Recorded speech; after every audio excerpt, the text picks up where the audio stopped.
All right. Hey, everyone, and welcome to another deep dive. Today, we're tackling something that, well, it's pretty scary stuff. Ransomware. Yeah. We got a document from one of you all about ways businesses can prevent ransomware attacks. And, well, let's just say it got us thinking. If these companies with entire IT departments are struggling, what hope do the rest of us have? That's a great question. Right. So we're here to break it all down. Think of this deep dive as like your cybersecurity crash course, boot camp, whatever you want to call it, ready to level up your digital defenses. Absolutely. By the end of this, you'll have a solid understanding of what ransomware is, how it works, and most importantly, how to protect yourself from it. Perfect. But before we get into all that, let's start with the basics. What exactly is ransomware? I mean, everyone throws that word around, but could you give us like the elevator pitch? Sure. So ransomware, it's not just a virus. It's more like, think of it like a digital hostage situation. It's a type of malicious software that encrypts your files, which basically means it scrambles them into this unreadable mess. And then the attackers demand a ransom, usually in cryptocurrency like Bitcoin, to give you the key to unlock your data. So it's like they're putting a padlock on all my digital stuff, my photos, important documents, everything, and then they're like, pay up if you want the key back. Exactly. Yeah. And the thing is, just like with a real hostage situation, the stakes can be incredibly high. We're talking about potentially losing access to, years of precious memories, vital documents, you name it. Okay, that paints a pretty intense picture. Now I'm really curious, how do these digital kidnappers actually pull this off? Like, how does this ransomware even get onto our computers in the first place? Well, they've got a whole bag of tricks, but one of the most common is through phishing emails. You know, those emails that try to trick you into clicking a link or downloading something. Ugh, phishing emails. Yeah, I almost fell for one pretending to be from my bank like just last week. I swear they're getting so sneaky. Right. It's getting harder and harder to tell the real from the fake. And it's not just emails. They use something called malvertising, too. Malvertising, what's that? Basically, hackers can slip ransomware into ads that appear on, perfectly normal websites. Wait, seriously, so even if I'm being careful and not clicking on any weird links, I could still get hit with ransomware just by like visiting a regular website? It can happen. That's why it's so important to have your browser security settings up to date and maybe think about using ad blockers. Okay, good to know. What else do they do? Well, there's exploit kits, too. Exploit kits. Okay, now you're just making up words. No, it's a real thing. Imagine, well, you know how every software program has its own little glitches and weaknesses, right? Like little cracks in its armor. Yeah. Exploit kits are designed to find those weaknesses, those cracks, and then use them to, like, slip the ransomware onto your computer. So it's kind of like in those heist movies where they find a loose brick in a wall to break into a building. Exactly. And that's why keeping your software updated is so important. Right. Those updates are like patching those holes before the ransomware can exploit them. Gotcha. Okay, that makes sense. But what about like drive-by downloads? Those always creep me out. The idea that you don't even have to click anything to get infected. Like, how is that even possible? Yeah, no, it sounds kind of crazy, like something out of a movie, but it's a real threat. Wow. There are websites out there that are designed to automatically download ransomware onto your computer the second you land on the page, even if you don't click on anything. So I could just be like browsing the web, minding my own business, and boom, I step on a digital landmine. Pretty much. It's a good reminder that, even if you're being careful, there are still risks.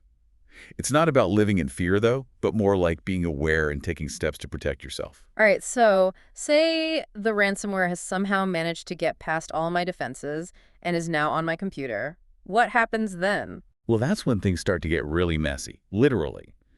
The ransomware starts encrypting your files.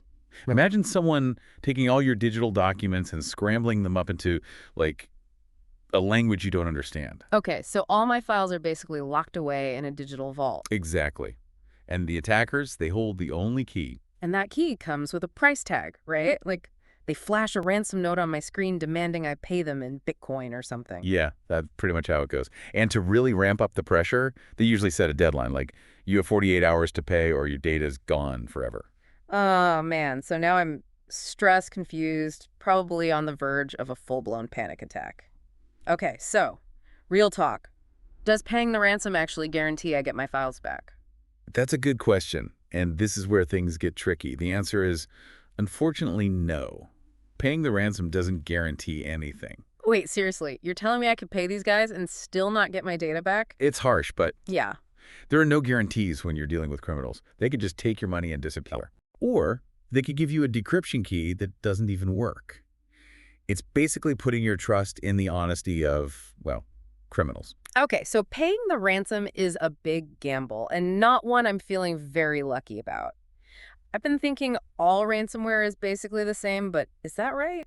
Or are there different types we need to be aware of? That's a great point.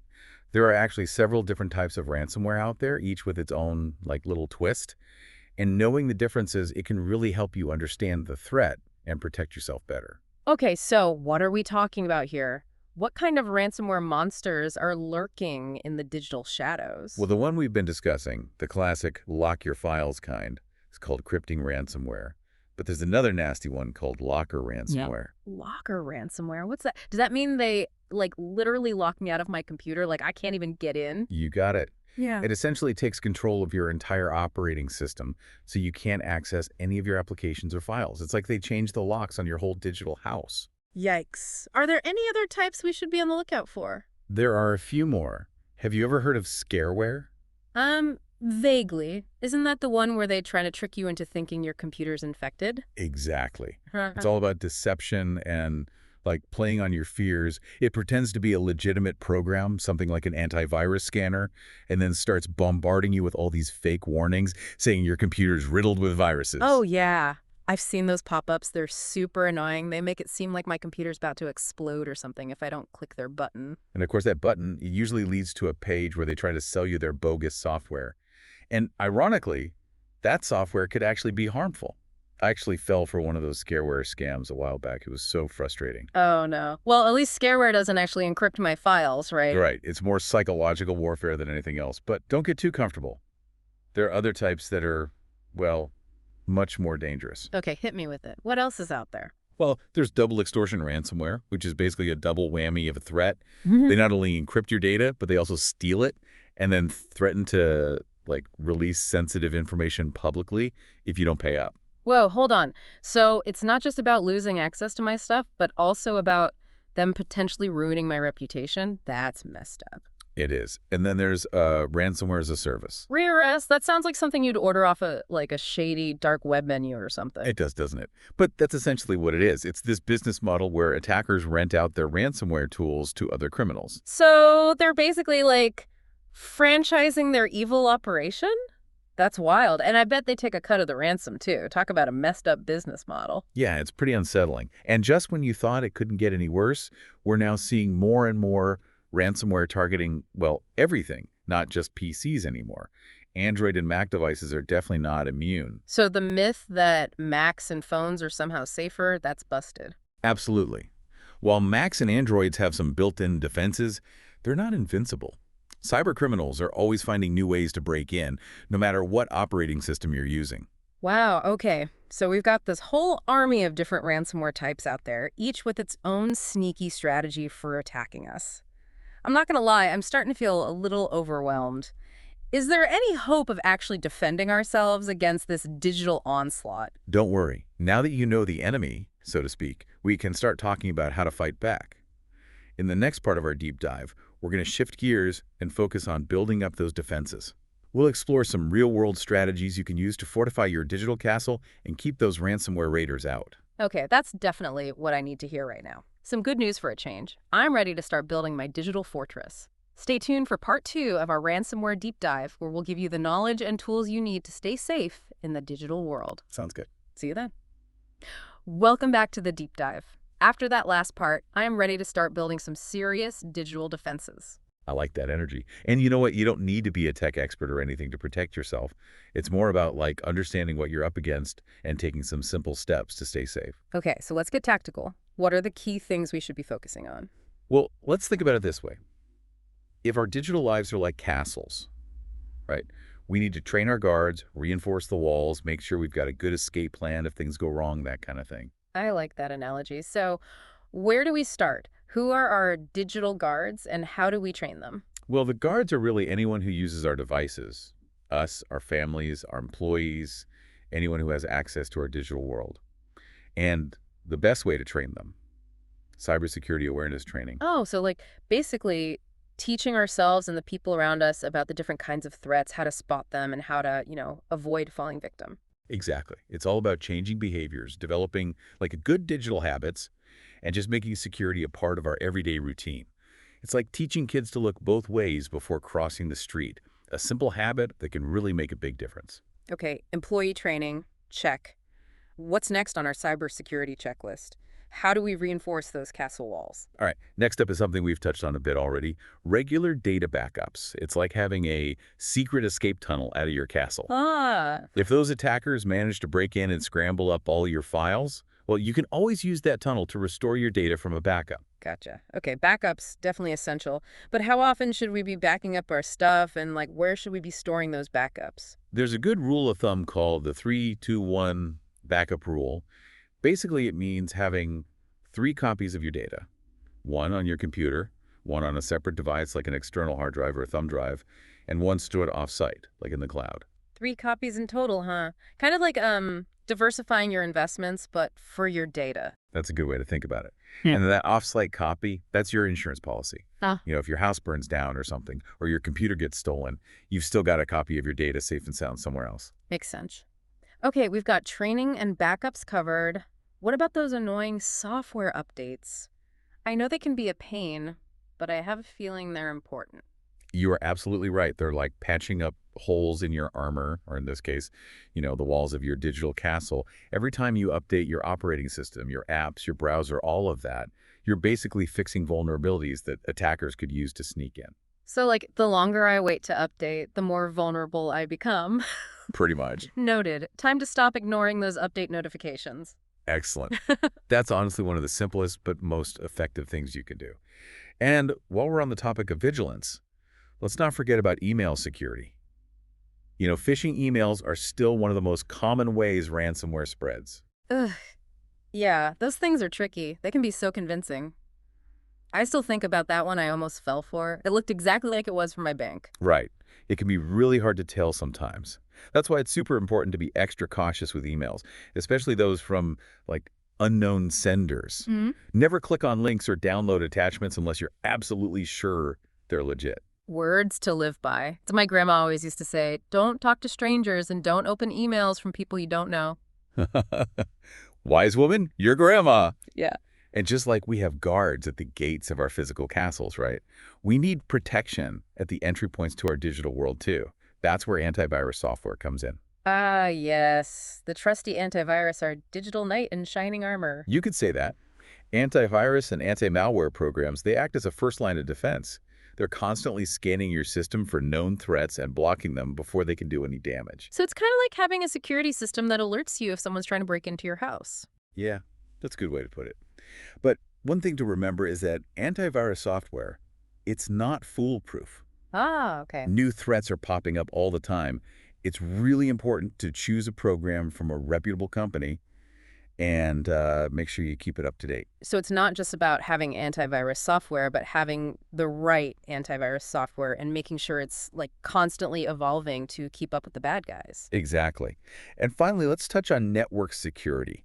This one's a bit more on the technical side, but it's super important, especially for businesses or anyone who manages, multiple devices. Okay, I'm listening. Network security, what's the deal? Well, imagine your network is like the walls and moats surrounding your digital castle.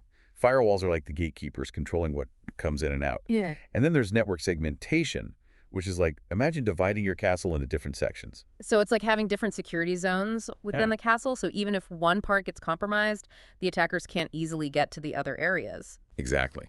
It helps contain the damage and prevent a small breach from becoming a full-blown takeover. Okay, I'm starting to get the big picture here. We've got our employee training, our data backups, our software updates, our email vigilance, antivirus software, and now network security. That's a pretty impressive digital fortress. It is. And the main thing to remember is the goal isn't to make your digital castle impenetrable. That's almost impossible in today's world. Yeah. The real goal is to make it resilient, make it as hard as possible for those attackers and have a plan in place in case something does happen. So what happens if, despite all our best efforts, those sneaky ransomware raiders still manage to get through. What do we do then? That's a big question, isn't it? Do we pay the ransom? Do we try to negotiate? Yeah, I'm on the edge of my seat. What's the answer? Well, that's exactly what we'll be talking about in the final part of our ransomware deep dive. Stay tuned to find out what to do and what not to do if you ever find yourself facing that dreaded ransom demand. All right, welcome back to the deep dive for the final part of our ransomware adventure. I'm ready to find out what happens if those sneaky digital raiders actually get in. Yeah, it's the part no one wants to think about, but it's important. Absolutely. In the last two parts, we learned how ransomware works, we met all those different types, and we even started building our digital defenses. But now, it's time to face the music. What happens if, despite all that, we still get hit? Like, we log in, and there it is, a ransom note. It's the nightmare scenario, right? Your heart sinks, your palms get sweaty. Exactly. It's like waking up and realizing those castle raiders we were talking about, they actually got inside, and now they're holding all our stuff hostage. Right. So the big question is, what do you do? Do you negotiate with these digital kidnappers? Do you pay the ransom? That's what I want to know. Is it even worth trying to get those files back? Well, that's where things get tricky. There's no easy answer, unfortunately. But, I mean, based on what we know and what's recommended by, like, cybersecurity experts, the general advice is don't pay the ransom. Whoa, hold on. Don't pay. But what about my files, my photos, all that stuff that's locked up? I get it. I really do. But you got to think about it this way. Paying the ransom doesn't actually guarantee you anything. You're dealing with criminals, right? There's a good chance they just take your money and run, leaving you with nothing. So it's like making a deal with the devil, but the devil might not even hold up their end of the bargain. That's a good way to put it. And even if they give you a decryption key, there's no guarantee it will actually work. You could end up with corrupted data. Or even worse, they could leave something nasty behind on your system, like spyware or more malware. Okay, so paying up is basically a huge gamble, and the odds aren't in your favor. But besides, the immediate impact, are there any long-term consequences of paying the ransom that we should be thinking about? Oh, for sure. Every time someone pays a ransom, it just reinforces this whole ransomware business model. It basically tells these cyber criminals that their tactics are working, and it encourages them to just keep doing it. So it's not just about my own data. It's about, contributing to this bigger problem, this whole ecosystem of cybercrime. Exactly. Paying the ransom, it's like feeding the beast, right? Right. You're just perpetuating this cycle. Okay, you've convinced me. Paying the ransom is off the table. But now I'm kind of freaking out even more. What do I do if I get hit? Okay, first things first, don't panic. I know that's easier said than done, but keeping a clear head is going to help you make better decisions. Next, disconnect the infected device immediately. Unplug it from the internet, disconnect it from any other devices, just stop that ransomware from spreading. Okay, isolation. Got it. What next? Call in the cavalry. Reach out to cybersecurity professionals or law enforcement, those folks who specialize in ransomware incidents. They've got the tools and the expertise to figure out what's going on and maybe, hopefully, help you recover your data. So they're like the digital equivalent of like a hazmat team. They come in, assess the damage, and try to contain it. Exactly. Yeah. They can figure out what kind of ransomware you're dealing with, see if there are any known solutions, and guide you through the next steps. Okay, making a note of that. Is there anything else we should do? Yeah. Make sure you report the incident to the proper authorities. That's super important. Okay. It helps them track these attacks, look for patterns, and hopefully, find ways to fight this whole thing. So even if I don't get my data back, by reporting it, I'm at least helping to stop it from happening to someone else. Exactly. You're contributing to the collective fight against cybercrime. It's kind of like that saying, if you see something, say something, but in the digital world. Right, we're all in this together. We are. And remember, even if you do everything right, you take all the precautions, it's still possible to become a victim. That's why having a plan, an incident response strategy, is so important. It's like knowing what to do if a fire breaks out in your house. You hope you never have to use it, but if you do, you're prepared. Gotcha. So a fire escape plan, but for my digital life. Okay, that's a good takeaway. We've talked about a lot of technical stuff today, but I'm curious, what about the human element in all of this? How can we become more resilient to those psychological tricks that these attackers use, like those phishing emails that are just so good at mimicking the real thing? Ooh, that's a great question, and honestly something that deserves a lot more attention. The human side of cybersecurity is often overlooked, but it's absolutely critical. It's almost like a whole other deep dive waiting to happen. But for now, we've reached the end of this one. It's been a pleasure. Thanks for joining us on this ransomware journey, everyone. Remember, stay vigilant, stay informed, and stay safe out there. Until next time, happy diving.